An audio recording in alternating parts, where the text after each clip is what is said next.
요한일서 4장 7절부터 21절. 요한일서 4장 7절로 21절 말씀 한 절씩 교독하겠습니다. 사랑하는 자들아, 우리가 서로 사랑하자.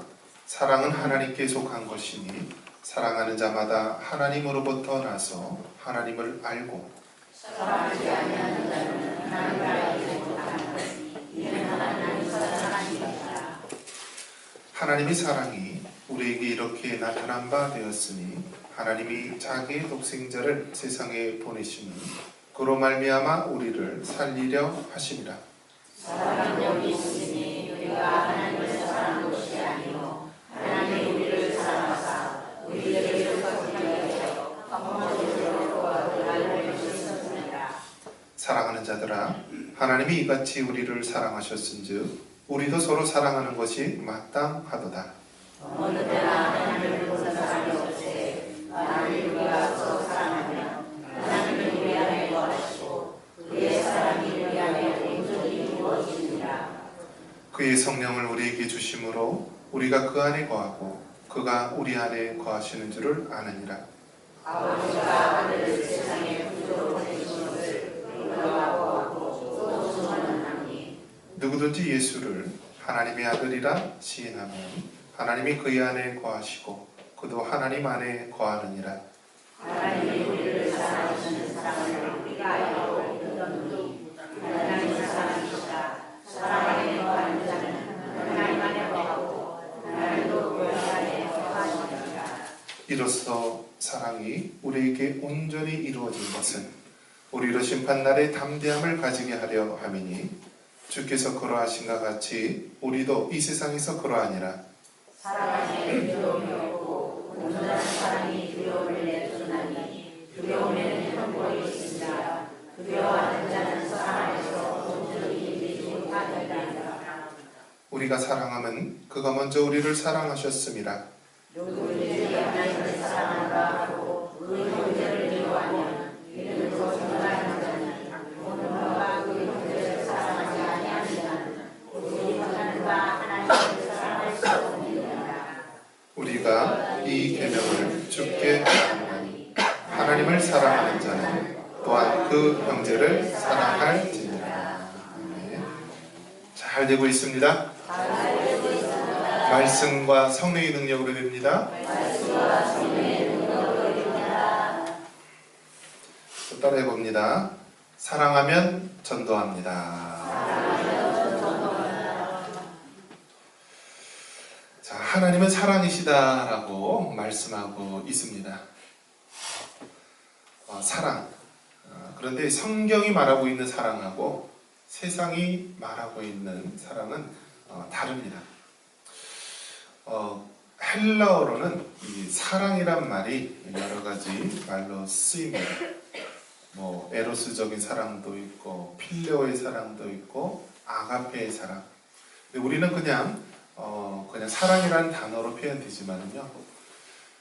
하나님이 우리를 사랑하는 사랑을 이 희생적인 아가페적인 사랑, 또 남녀간의 그러한 사랑을 에로스적인 사랑, 또 친구 간의 우정 같은 사랑을 필레오의 사랑, 그렇게 이야기를 합니다.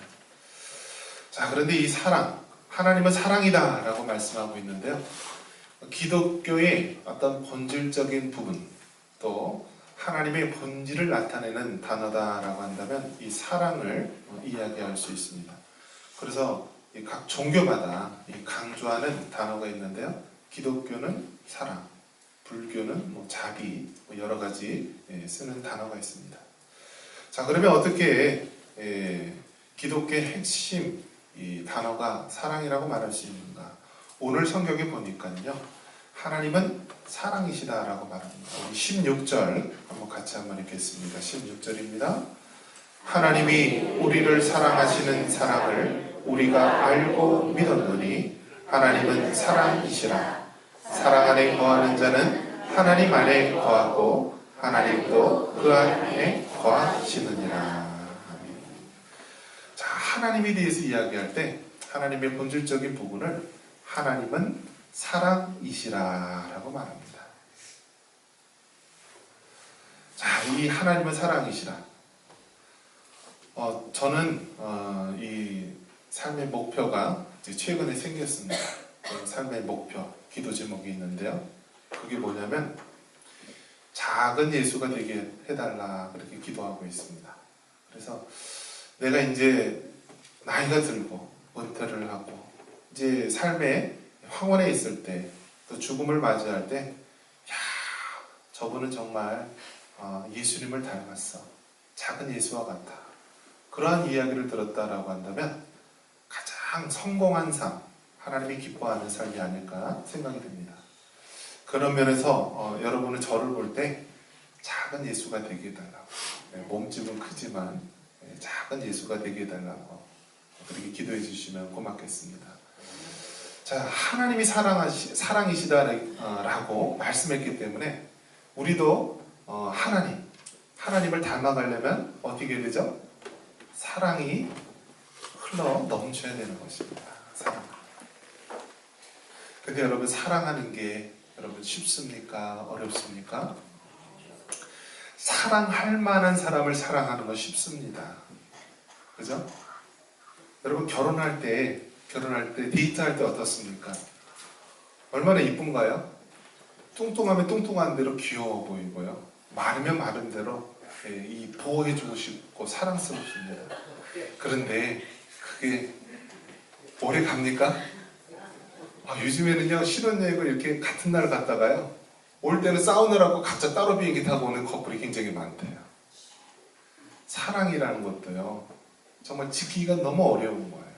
부부간의 사랑에서 만났음에도 불구하고요, 다 이렇게 찢어지는 경우가 많아요. 얼마나.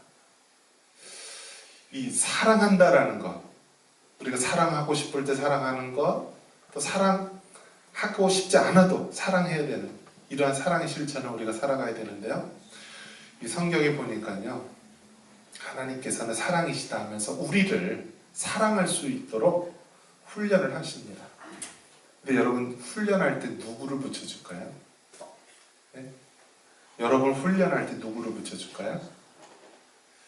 여러분 훈련할 때요, 가장 가까이 있는 사람을 훈련을 시킵니다. 어렸을 때는 부모님을 통하여서 훈련을 받게 하고요.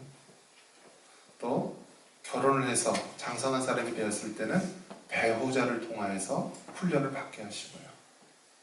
또 나중에는 자기가 키우는 자식을 통하여서 하나님의 훈련을 시키십니다. 그래서 사람의 원수가 멀리 있는 것이 아니라 아주 가까이 있는 가족입니다. 이건 제 말이 아니고 성경에 나와 있습니다. 한번 찾아보겠습니다. 자, 우리 성경 마태복음 10장 36절입니다. 마태복음 10장 36절.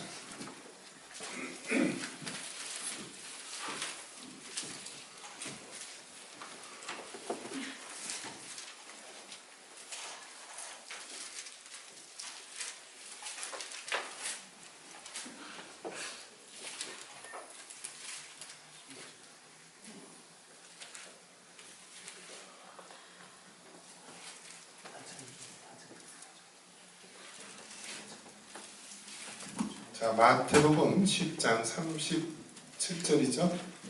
네, 같이 한번 읽겠습니다. 사람의 원수가 자기 집안 식구리라. 아멘. 사람의 원수가 어디 있다고요?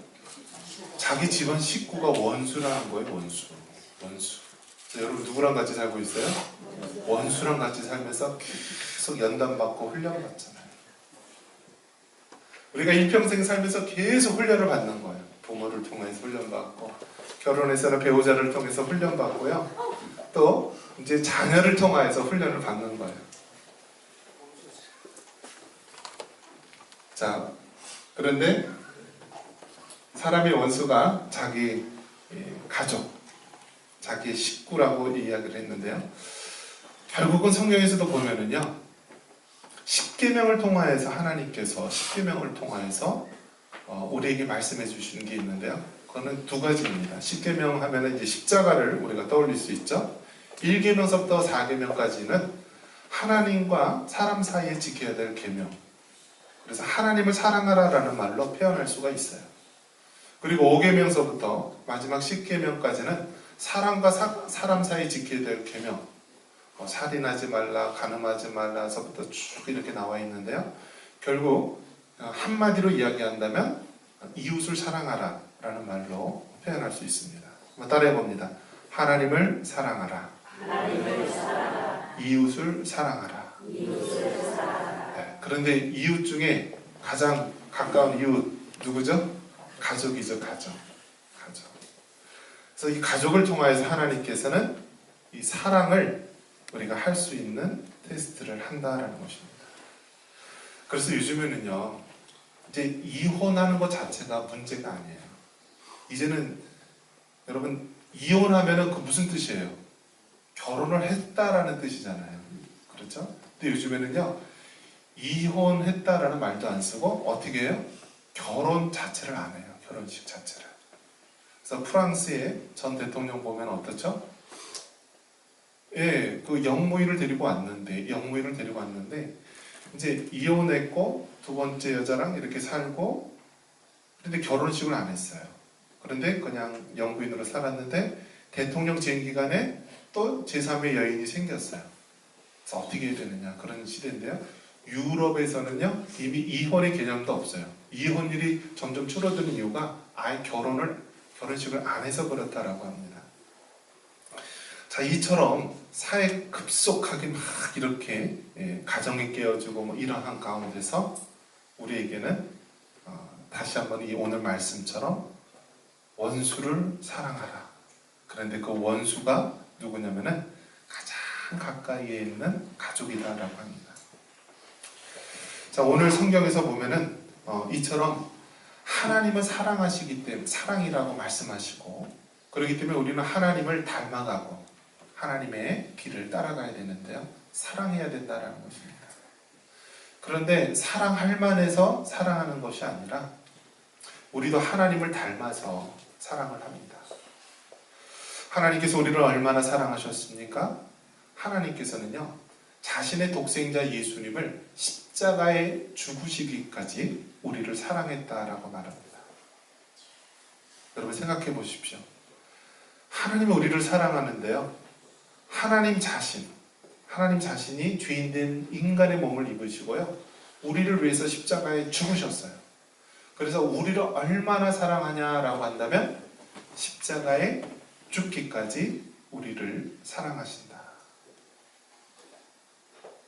자, 여러분의 가치가 얼마나 될까요? 소를 한 마리 하면은 예전에 뭐 대학 등록금도 내고 큰 목돈이라고 하죠. 그래서 소 가격이 많이 이제 떨어지긴 했는데요. 그래도 짐승의 가격하면은 굉장히 비싸죠. 한우 가격 비싸죠. 자, 사람을 따진다면 여러분 얼마나 됩니까? 군대에서 어떤 뭐 사고로 인해서 죽는 경우 보면은요, 일반 사병들은 얼마 돈도 나오지도 않습니다. 자, 사람의 가치로 따진다면은 정말 돈 몇 푼 되지 않는 것이 우리 사람의 몸값입니다. 그런데요, 성경에 보니까 죄인된 나를 위해서 누가 죽으셨어요? 예수님이 죽으셨고요, 하나님이 대신 죽으셨어요. 그래서 우리의 몸값은 얼마나 돼요? 바로 하나님의 값, 예수님의 값이 우리의 몸값이 되는 것입니다. 그런 면에서 저와 여러분은요, 하나님의 몸값으로 산 아주 존귀한 자임을 믿으시기 바랍니다. 한 예화를 들겠습니다. 석기시대의 풍습을 그대로 유지하고 있는 뉴기니의 이 사위라고 하는 부족이 있었습니다. 이 부족은요, 인육을 먹고, 식인종이죠, 서로 배반을 일삼고 끊임없이 전쟁을 하는 부족들이었습니다. 그런데 이 부족들끼리 화해하는 방법이 있었습니다. 그 방법, 신뢰의 근거로서 자식을 바꾸는 것이었습니다. 그러니까 이쪽 부족과 저쪽 부족이 자식을 낳으면은요, 이 100일이 되는 때에 이쪽 부족의 자식, 추장의 자식을 이 상대편 부족에게 주고요. 그리고 상대편 자식이 낳으면은 100일 만에 이 상대편 부족에게 주는 것입니다. 그러니까 어떻게 된 거죠? 서로 원수가 되는 부족의 자녀들을 이렇게 어렸을 때, 핏덩이 될 때서부터 데리고 키우는 것입니다. 그래서 만약에 상대편 부족이 배반을 해서 전쟁을 하면 어떻게 되죠? 가장 먼저 죽는 게 상대편 추장의 아들, 먼저 죽이는 것입니다. 자, 이렇게 하니까 서로 어떻게 돼요? 함부로 배반하거나 전쟁을 일으키지 못하게 됩니다. 그리고 상대방이 서로 어려운 관계에 있었을 때 중재자로서 나설 수 있는 사람, 누가 가장 적합한가요? 바로 상대방 추장의 아들, 자신이 어릴 때부터 키웠던 이 자녀가 가장 중재자로서 타협할 수 있는 인물이라는 것입니다. 그래서 이 아이가 있는 동안에는 두 부족이 전쟁을 하지 않고 평화를 유지했다라고 합니다. 이것을 여러분 우리 삶 속에 적용해 보면은요, 하나님과 우리는요, 죄로 인하여서 원수 관계가 되었고요, 사람들은 하나님을 모른다 하고 죄악을 범하며 살아갑니다. 그래서 하나님께서는 어떻게 하셨나요? 그분의 독생자 예수님을 우리에게 보내주셨어요. 그리고 인간의 죄를 위해서 십자가에 죽으시고요. 그리고 하나님과 우리 사이를 이 중재자이신 예수님께서 연결을 시켜주는 것입니다. 그래서 원수 관계에서 이제는 평화로운 관계가 되었고요, 화목한 관계가 된 것입니다. 하나님은 사랑이시다라고 말씀을 하십니다. 그리고 우리도 하나님처럼 서로 사랑하며 닮아가야 됩니다. 사람의 원수가 어디 있습니까? 멀리 있는 것이 아니라 가장 가까이 있는 자가 우리의 원수가 될 때가 많습니다. 우리 가족이 그럴 수 있고요, 남편이 그럴 수 있고요, 자녀들이 그럴 수 있는 것입니다. 사람의 원수가 가장 가까이 있는 식구라고 말합니다. 육의 식구도 원수가 되고요, 또 우리가 한 교회 안에서 한 영적인 믿음의 가족이 되었는데요, 이 영적인 가족 가운데서도 원수가 있을 수 있다는 거예요. 우리가 지나가는 사람하고 원수가 되는 것이 아니라 항상 가장 가까이 있는 사람과 원수가 되고 어려움에 처합니다. 그런 면에서 우리 청성교회 성도님들, 가장 가까이 있는 육신의 가족들 사랑하시기 바랍니다. 그리고 하나님께서 영의 가족으로서 우리 교회를 한 가족으로 묶어주셨습니다. 우리 교회 성도들끼리 서로 사랑하시기 바랍니다. 왜 그렇게 해야 됩니까? 하나님은 사랑이시다 말씀하셨습니다. 그리고 우리도 그렇게 사랑하기를 원하십니다. 저와 여러분이 하나님의 사랑을 따라 살아가고 가장 가까이 있는 이웃, 우리 가족들을 사랑할 수 있는 여러분 되시기를 주님의 이름으로 축원합니다. 이 시간 우리 한번